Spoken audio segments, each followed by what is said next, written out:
Okay guys, welcome back to my channel. Today we'll be discussing on the topic called motion. Now, what is motion? Listen, motion can be defined as the change in position of an object at a time interval. I'll say that again. Motion can be defined as the change in position of an object at a time interval. Now, what does this mean? Any object, for example, that is at a position, let's say position A, and after a time t, this object is now found to be at a new position, let's say position B, we can say motion has occurred, because it simply means this object just moved from point A to point B. So whenever an object changes position, we say motion has occurred. Now, there are different types of motions that we can find in our physics textbook. Number one we'll be discussing today is the guy we call translational motion. Translational motion. Now, what does translational motion explain?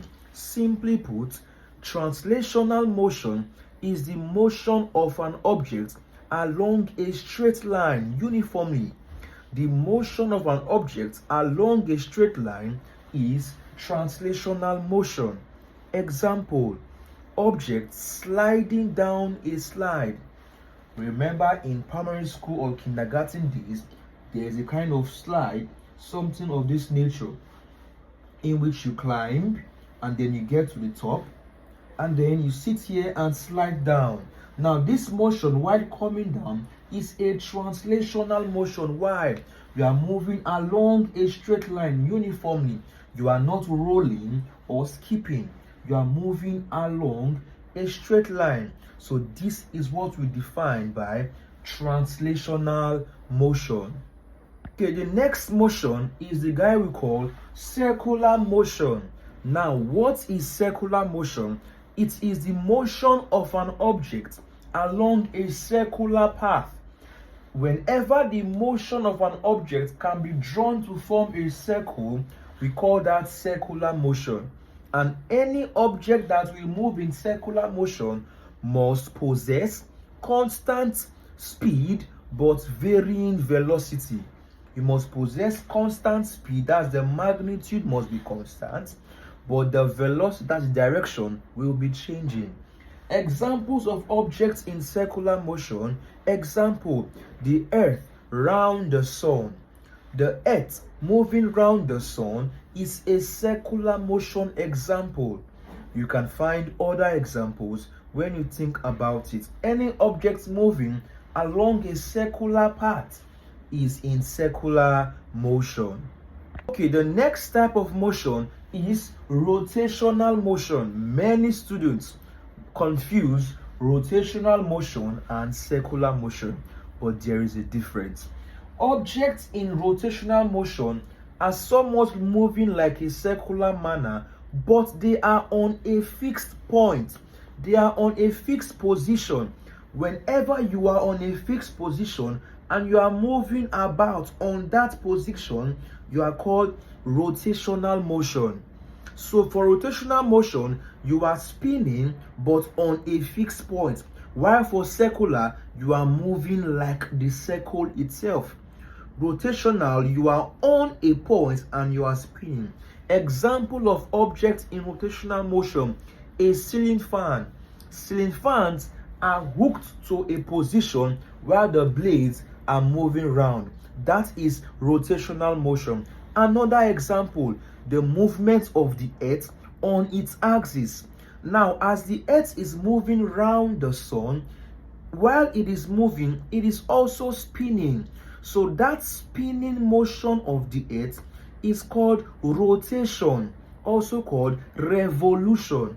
So any object moving around on a fixed point is said to be in rotational motion.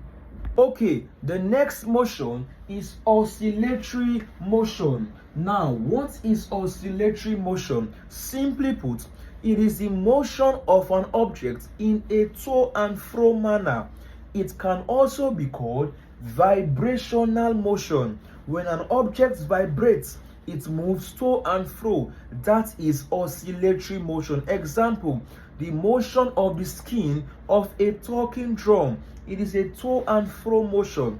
That is oscillatory motion. A piston, engine piston, to and fro, oscillatory motion. We have numerous examples you can think of.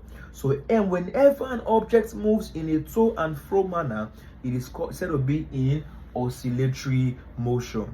Okay, the next motion we are considering is the guy we call random motion. Another name for random motion is Brownian motion.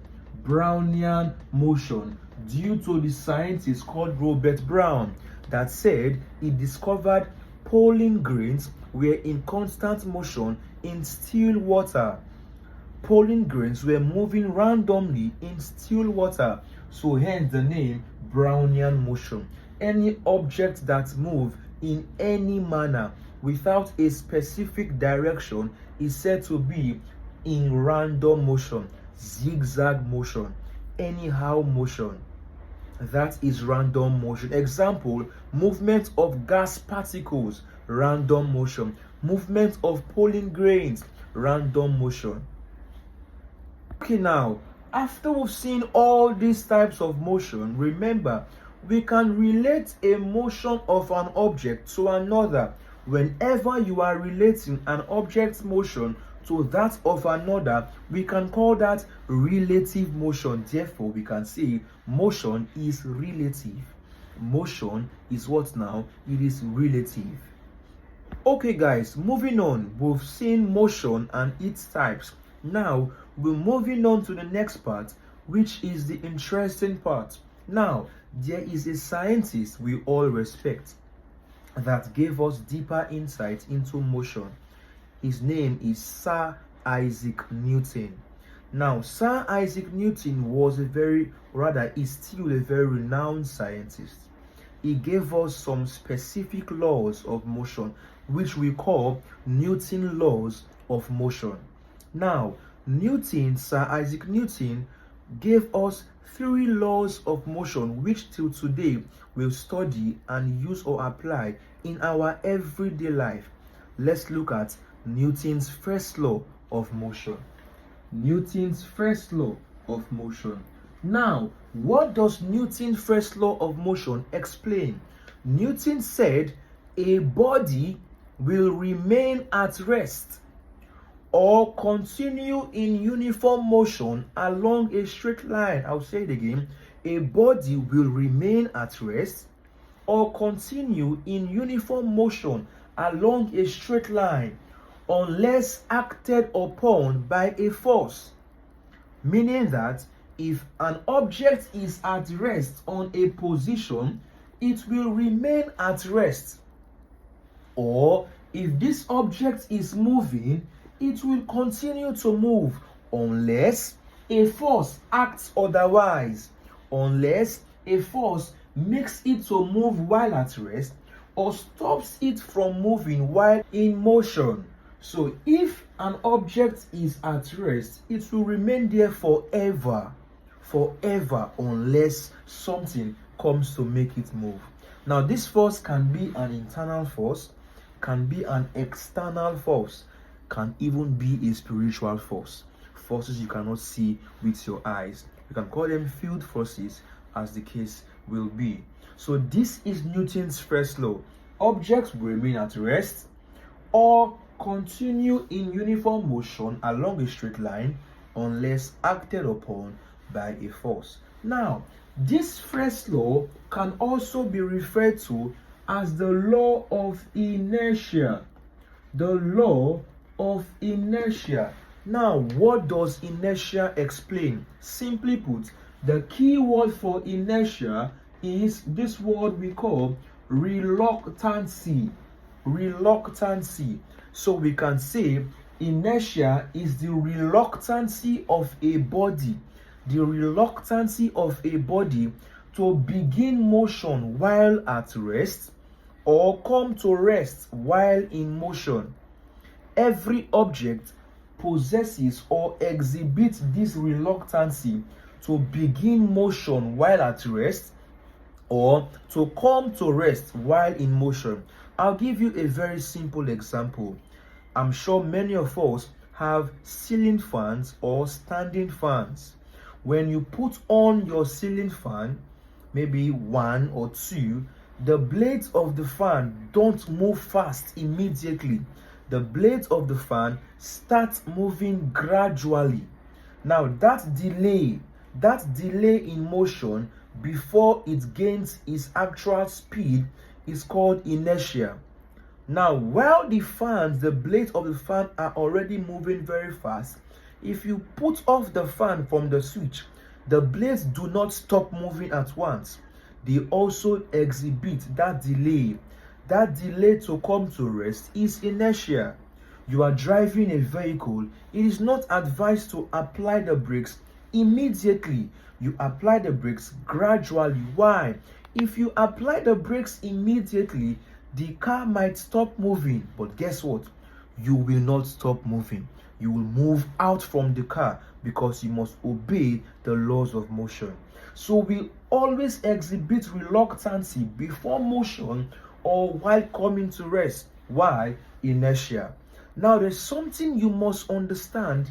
Inertia also relates or depends on the mass of the object. The mass of objects also affects their inertia. How do I mean? It is simple. The bigger the mass of the object, the more the inertia, and the smaller the mass of the object, the lesser the inertia. So objects that have larger or bigger mass will have more or higher inertia. Meaning, when the object is very big, the delay is also very big. For example, imagine a fat person falls to the ground. The time it will take the fat person to get up and the time you take a slim person to get up are different. The fat person will take more time to get up than the slim person. Why? The fat person has more mass than the slim person. So simply put, the more your mass, the more your delay. The less your mass, the less your delay. And that is the law of inertia. This is all about Newton's first law of motion. Okay guys, we'll continue the laws in our next video. Please, if you've not subscribed, subscribe on the channel, like, comment and share, and be ready for the next video. Thank you guys.